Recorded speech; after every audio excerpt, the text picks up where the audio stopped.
I'm Mabel. I want to show you behind the scenes of the making of Mabel and Switch, starring me. You've seen the show. Now it's time to see how it was made. Welcome to Behind the Scenes of Mabel and Switch.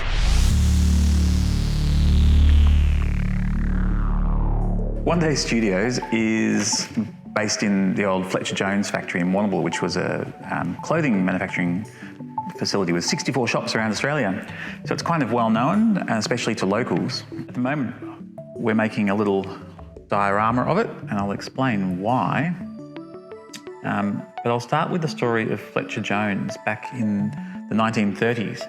So when he was growing his business, which began on horse and cart, by the 30s it was actually quite big, and he was expanding. He was building an actual factory on this site in an old quarry, and he took a trip to New York City, and in 1939 there was the World Fair, and Fletcher missed that. But he got there in 1940, and the World Fair site was still there. So we don't have a heap of information, but we assume that he saw it because he's come back, and in the 40s, every time he made a building, he put this model of a thing called the Trilon and Perisphere onto the building.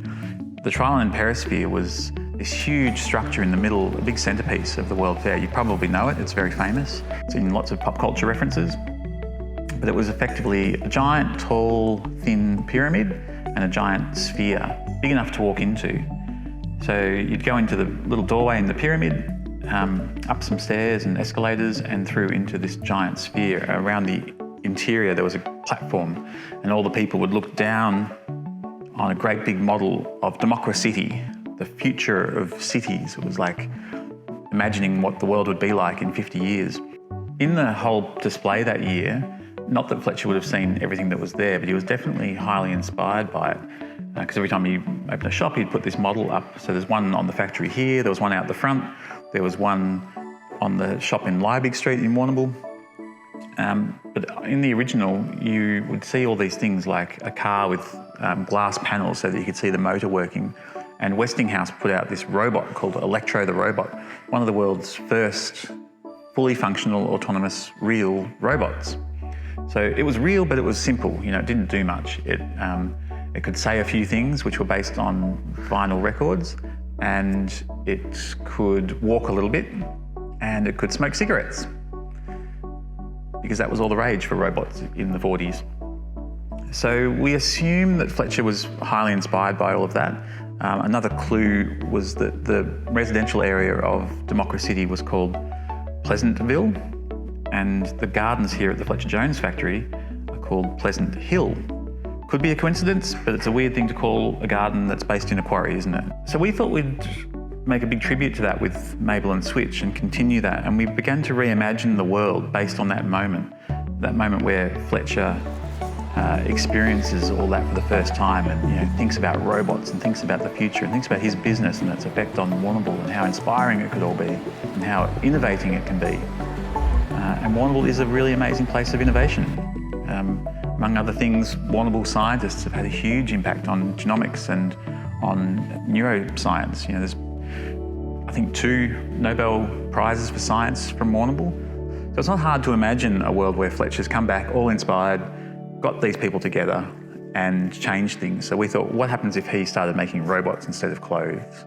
What happens if he changes his factory into robotics? And what happens if the whole world, inspired by that moment in 1939, decided to all start making robots? And instead of maybe pushing to go to the moon, we all just make huge advances in robotics instead. And what would the world be like? And we thought, well, by the 90s it might be really sped up. Everything might be done by robots. All the labouring might be done by robots. And so maybe harvesting of forests and minerals from the earth and all those things are all happening much more quickly, and maybe by the 80s there's a collapse. And maybe they learnt a big lesson and they no longer do that, and maybe they recycle a lot more. So Mabel lives in that world where there's a lot of recycling and consciousness about trying to be better for the planet, but also there's robots everywhere. So she finds some old robot parts in this factory, and then she and Switch start hanging out in a little workshop in the Silver Ball, as a tribute to the Trilon and Perisphere. The model is made by a whole bunch of our work experience students and in partnership with the WAVE School. So a lot of the WAVE School students have come in and made parts of this. It's a traditional kind of model basically, but we are using new technologies like laser cutters and things to do some of the details, like these little windows and things which are all cut by laser, which I think Fletcher Jones would have been really proud of. I think he would have really enjoyed that. Yeah, cool. That's super cool. Happy with it. The thing up. Like tiny, stay perfect, and put it in the bag. We're down at One Day Studios today doing something really, really fun that we've been looking forward to for almost a year now. We've had workplace students coming in over the course of that year, building some costumes and a robot.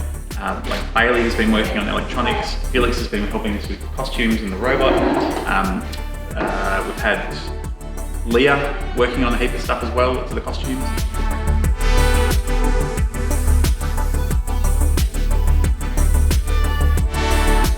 Yep. And you'll be pulling back, Yep. and then we'll do the reverse, as in well, she'll still be walking down, but we'll be shooting from behind. Okay.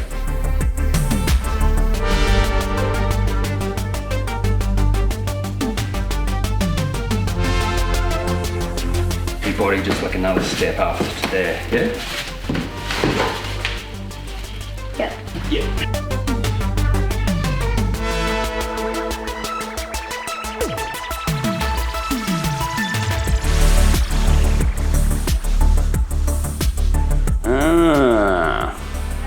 Here's trouble. Oh, that bear's got to go. Yeah, bear's cool and creepy. I love how creepy that bear is.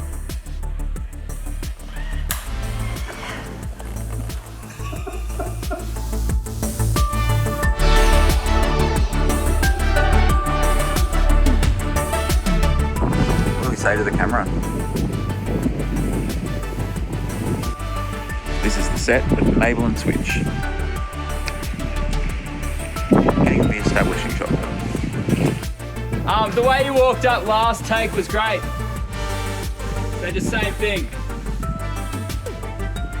And action.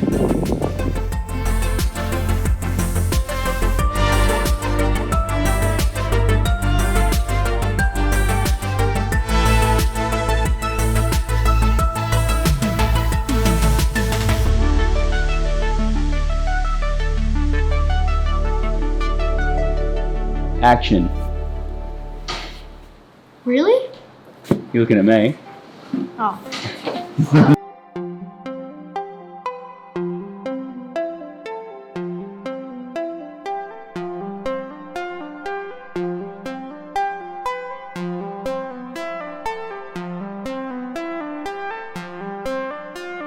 I'm Olive Adams and I've just finished year 11 at high school, and I've been working at One Day Studios for the past year. Grown up in a very artistic household, and I've been drawing since I could hold a pencil. I've always been really interested in art and particularly graphic novels. So when I asked to work here at One Day Studios, it was just the perfect fit for me, and yeah. So I've been doing a lot of little animation projects for Mabel Switch, and I've been drawing Mabel a lot for just extra pieces in the film. I hope that I can do further studies in visual arts after I graduate high school, and hopefully get into the film industry in particular. I'm really interested in. So I like the idea of a concept artist, so someone that goes in and draws the kind of the plan for the movie rather than like actually working on the film itself. So here I've got a puppet rigged up, so it's on Adobe Character Animator, and it's Mabel kind of set up for some animation, but she's a bit wonky right now. So if we wanted to do more animation as kind of an extra part of Mabel and Switch, it's a lot easier to kind of animate than go out into the elements and film a movie. I just love kind of all this experience that I'm getting. It's such an amazing opportunity, and it's so cool to be able to be trying new things and learning so much new skills. So without One Day Studios, I'd probably still be working in retail, and so it's been really cool to have this kind of stepping stone to the art industry, and it's something that I wouldn't have gotten without Gareth and the rest of the team.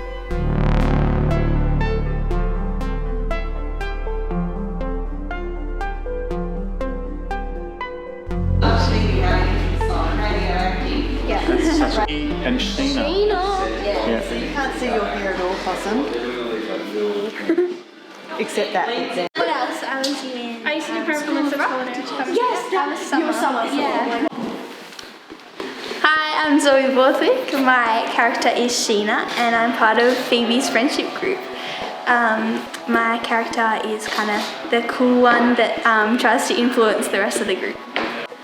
Hi, I'm Maya Furphy and I'm acting as Lux, and I'm kind of the little kid that follows on.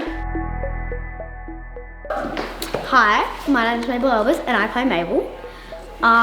So I'm sort of like the girl who runs away from them and is also like running from them. So yeah.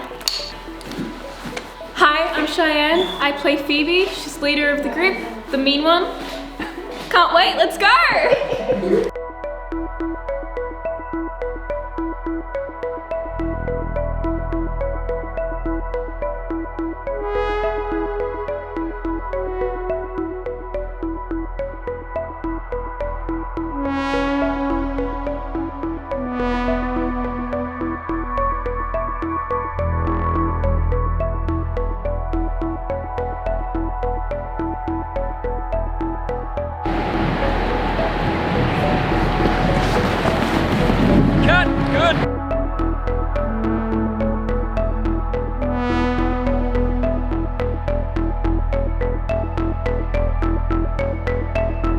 Location scouting. Yeah. On the day. On the day. On the day of.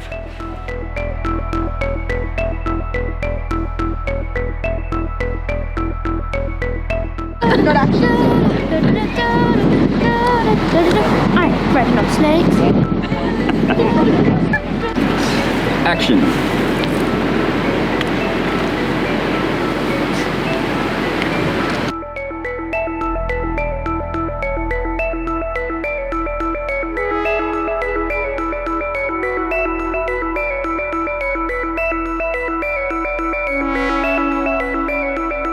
They come up here and you guys puffed it out, stop here, pull off your helmets, and you're gonna have a conversation. Action!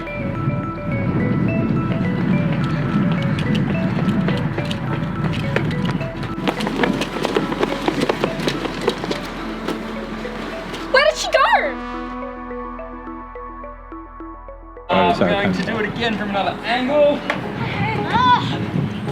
I'm not moving.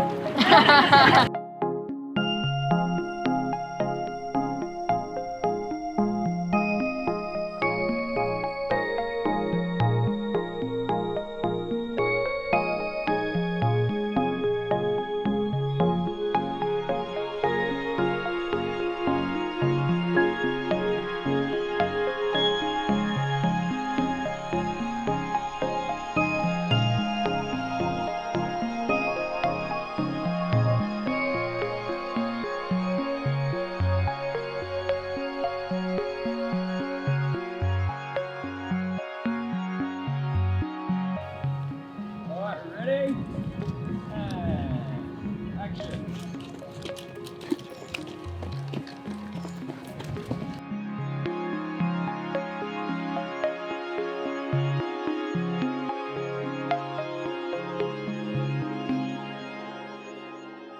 I think that my love for kind of art and drawing and writing have always been gone hand in hand. I've always been obsessed with reading as a kid, and so it just kind of made sense for me to also want to write as well. So when you kind of suggested that I help out with the script, I was definitely very excited.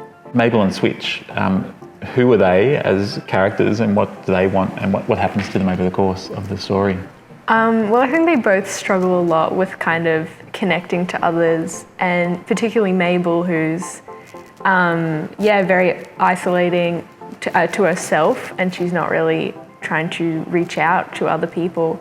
And so we hope that like using like Switch as kind of an aid, she can become someone that enjoys spending time with other people and can have positive relationships with people.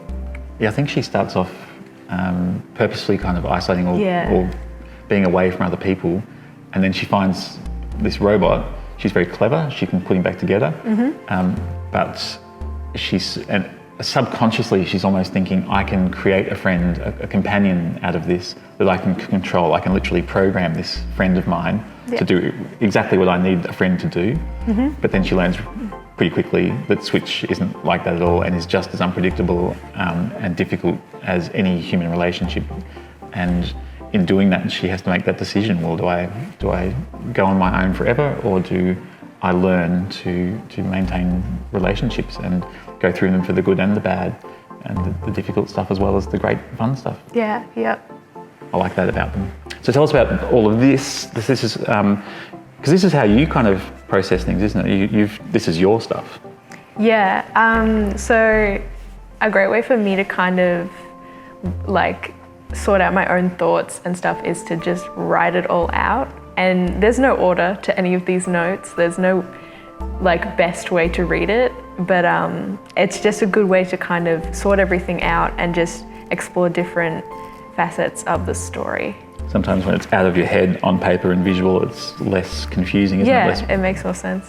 This story is, it's a sci-fi and it's about robots, but ultimately it's also about kind of friendship and that complex relationship we all have with each other. And it's explored through kind of a young girl who's like about to start becoming a teenager and then becoming an adult, and so it's a great way to start like looking at just relationships and communication.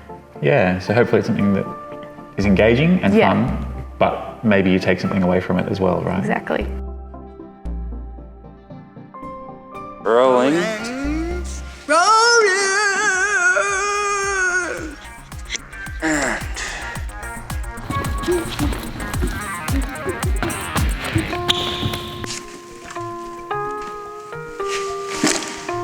Oh, Gareth, his head's about to fall off. It fell off.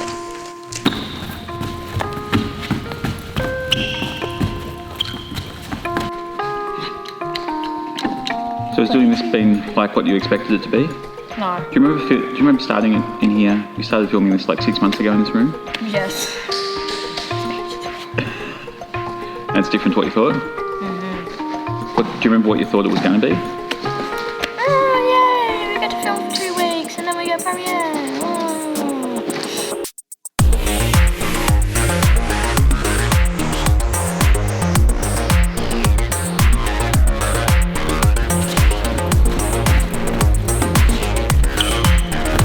Good dance. Woo!